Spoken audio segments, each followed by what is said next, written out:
News, सच जरूरी है। नमस्कार, एमएनएस न्यूज लाइव में आप सभी का स्वागत है। मैं हूं आपके साथ अर्शी अंसारी। आइए देखते हैं देश और दुनिया की तमाम बड़ी खबरें। इससे पहले एक नजर हेडलाइंस पर। मनीष सिसोदिया को बड़ा झटका, शराब घोटाला मामले में सुप्रीम कोर्ट ने खारिज की जमानत याचिका।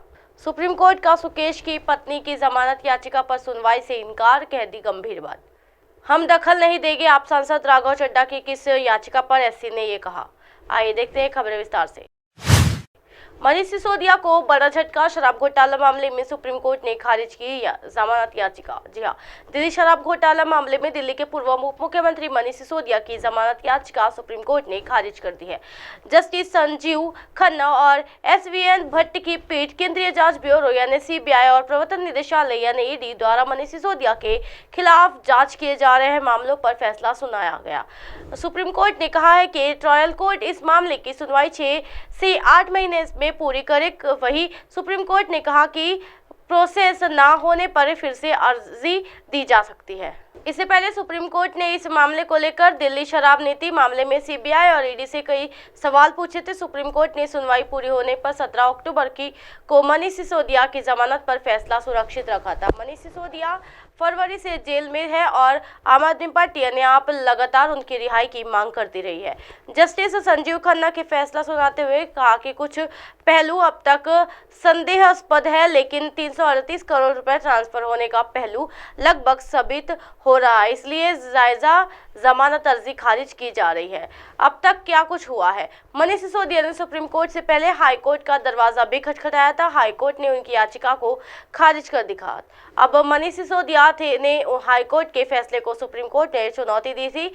सुप्रीम कोर्ट ने सुनवाई के दौरान इस बात पर भी जोर दिया कि किसी व्यक्ति को अनिश्चित काल तक सलाखों के पीछे नहीं रखा जा सकता। मनीष सिसोदिया को उम्मीद थी कि उनके सुप्रीम कोर्ट से राहत मिल सकती है। बढ़ते अगली खबर की ओर। सुप्रीम कोर्ट का सुकेश की पत्नी ने की जमानत याचिका पर सुनवाई से इनकार, कह दी गंभीर बात। जी हां, सुप्रीम कोर्ट ने 200 करोड़ रुपए की वसूली मामले में सुकेश चंद्रशेखर की पत्नी लीना पोलोज को की जमानत याचिका पर विचार करने से सोमवार को इनकार कर दिया था। शीर्ष अदालत ने पाया कि लीना पोलेज ने खिलाफ आरोप गंभीर है। न्यायमूर्ति अनिरुद्ध बोस की न्यायमूर्ति बेला एम त्रिवेदी की पीठ ने कहा कि पिछले बार दिल्ली उच्च न्यायालय द्वारा जमानत याचिका खारिज किए जाने के बाद से परिस्थितियों में कोई बदलाव नहीं हुआ है। सर्वोच्च अदालत की पीठ ने कहा आरोप काफी गंभीर है, क्षमा करें, हमें फैसले ले लिया है। हाईकोर्ट पहले ही इस मामले में समीक्षा कर चुका है। जमानत देने में अदालत की अनिश्चितता और देखते हुए लीना पोलेज की ओर से पेश वरिष्ठ वकील आर बंसत ने याचिका वापस ले ली है। वही शीर्ष अदालत ने मामले को वापस लिया गया मानकर इसको खारिज कर दिया। शीर्ष अदालत ने अपने आदेश में कहा कि याचिकाकर्ता का कहना है कि वकील को मामले में आगे ना बढ़ने के निर्देश है। ऐसे में याचिका अप्रभावित माने हुए खारिज की जाती है। मालूम हो कि दिल्ली उच्च न्यायालय ने 11 जुलाई को पुलिस की जमानत याचिका खारिज कर दी थी। दिल्ली हाई कोर्ट ने पोलोज की जमानत याचिका खारिज करते हुए कहा था कि जांच से पता चला है कि दंपति ने संगठित अपराध सिंडिकेट चलाने में मिलकर काम किया है और अपराध से प्राप्त आय का इस्तेमाल अपने व्यवसाय और अन्य हितों को बढ़ावा देने के लिए किया है। बढ़ते अगली खबर की ओर। हम दखल नहीं देंगे, आप सांसद राघव चड्ढा की किस याचिका पर एससी ने कहा ये। जी हां, आम आदमी पार्टी से सांसद राघव चड्ढा की ओर से दायर याचिका पर कोर्ट में सुनवाई के दौरान कोर्ट ने अटॉर्नी जनरल और राघव चड्ढा के वकील से लिखित दलीलों जमा करने को कहा है। इस मामले को सुनवाई के दौरान अटॉर्नी जनरल ने कहा कि इस मामले में कोई कोर्ट हस्तक्षेप नहीं कर सकता क्योंकि ये पार्लियामेंट का अधिकार क्षेत्र में आता है। वही राघव चड्ढा के वकील राकेश द्विवेदी ने कहा है कि 60 दिनों तक अगर हाउस में नहीं गए तो सीट खाली घोषित हो सकती है। ऐसे में कैसे अनिश्चित काल तक सस्पेंड किया जा सकता है। अब इस मामले पर शुक्रवार को अगली सुनवाई होगी।